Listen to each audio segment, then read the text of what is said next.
I want all of you to take this at the moment. I-reflect natin yung anong gusto ng Lord nito. Naniwala ako na mag-develop itong intimacy natin sa Lord pag mayroon tayong karakter na extreme stewardship sa lahat ng bagay natin ginagawa sa Lord. Responsible tayo. Huwag na natin hintayin yung mga pastor o yung mga leader o head ng ministry. Gawin natin para sa Lord. As the Holy Spirit,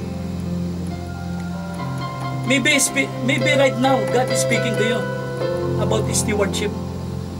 As you hear this message, maybe the Lord is speaking to you about stewardship. God is telling you, anak, gawin mo na 100% pagkakatiwala ko sa iyo. Gawain mo dito. Maybe God, the Holy Spirit is telling you, Lord, I will live below my means. I will only buy the one I need so that I can be extravagant, generous. Maybe God is telling you right now. Maybe God is speaking to you about tithing. Hindi ka pa nagtatithe sa Lord. Alam mo, noon, years ago, grabe yun, kalabang ko talaga yun. Pero yung nag-tithe na ako, tuloy-tuloy na yung ang message ng Lord.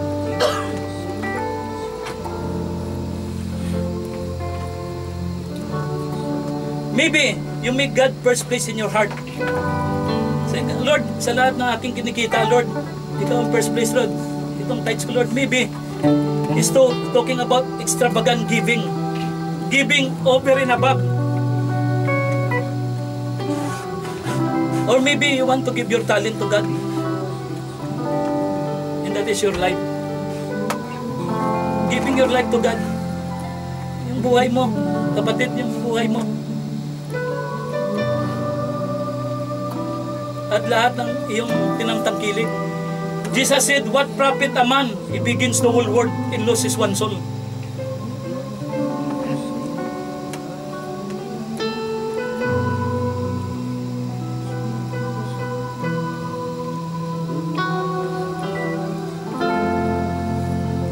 If you want to give your life to God, please pray this simple prayer. Follow me. Lord. Yes, Lord. We humble ourselves to you, Lord. Yes, Lord. And we are careless in our work, Lord. Yes, our work. Lord, from this moment on, Lord, we'll be extreme steward, Lord. We will not to wait for our pastor to follow up all our brethren who are not here, Lord. O Lord, God. Panginoon, hindi ba ako nagtatithe sa Lord dahil hindi ako naniwala, O Lord. Touch my heart, O Lord, to support your church, O Lord. Nagpit, O Lord, ako sa pera. Ayaw ko magbigay, O Lord. Touch my heart, Lord. O Lord, yung isang pa ako, Lord, sa mundo.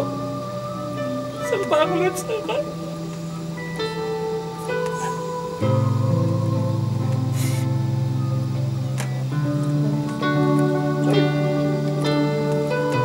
Sa oras nito, Lord, tanggalin mo yung isang pa ako sa mundo, Lord. Papasok mo sa ito, Lord.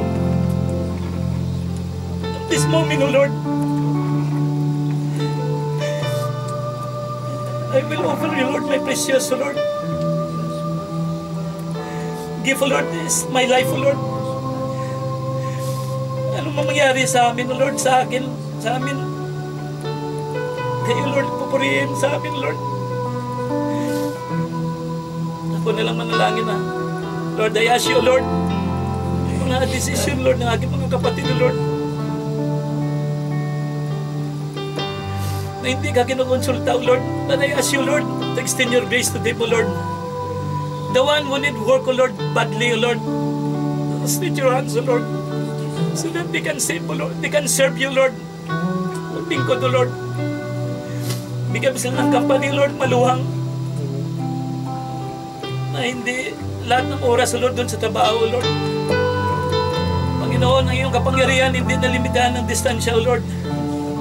As we offer our lives to you, Lord, everything, O Lord, we have. Our family, Lord, our talents, our finance, O Lord. We ask you, Lord, to go with us, O Lord. This moment, O Lord. Panginoon, samahan mo kami, O Lord, sa series na ito, Lord, na ma-develop namin ang aming intimacy sa iyo, Lord. Sa lahat ng aming choices, paglakad namin, become a blessing, O Lord, to others, O Lord. Hanggang, O Lord, pag-end ng year na ito, Lord, ay magkaroon kami ng solid foundation, O Lord, sa aming buhay, O Diyos. We ask you, O Lord, hallelujah, that the word that we have heard, O Lord, let's not out, O Lord, but in our hearts, O Lord. Panginoon, tulungan niyo kami, Panginoon. Kayo ang magpaalala sa amin, O Lord, na maging extreme stewardship kami pa rin sa iyong pinapagawa. So, O Lord, maging generous giver kami, O Lord. At i-sacrifice namin ang aming buhay sa iyo, Lord. Not only for ourselves, O Lord, sa lahat mga kaluluwa, O Lord, na wala, O Lord, dito sa Saudi Arabia. We ask you, O Lord, by faith, O Lord, nagagalaw ka sa amin, O Lord. Hallelujah. Gamitin mo kami mightily, Lord, na magdala ng maraming kaluluwa sa iglesia nito, Lord. Hallelujah. And I ask you, O Lord, hallelujah, that you will bless, O Lord, all of us. You will bless your church, O Lord. You will bless our overseer, O Lord. All the associate pastors, O Lord. You will bless, O Lord, all the head of the ministry. You will bless all the workers in the members of this church. Panginoon, maraming salamat sa iyong salita, O Lord. And we give back to you all the glory, Lord, all the praises in Jesus' mighty name, in the power of your Holy Spirit. All brethren say, Amen. Amen.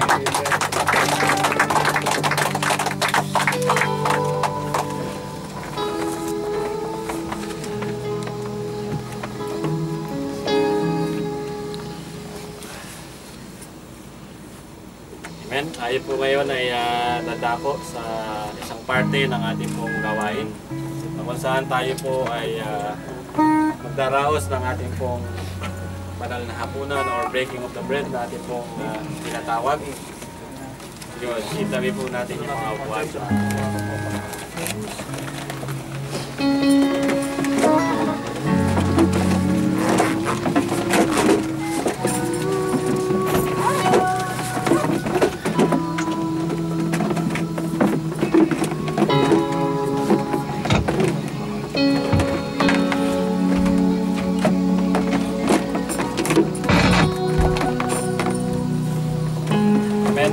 Tayo po ngayon ay magdaraos, no? Banal na hapunan. So,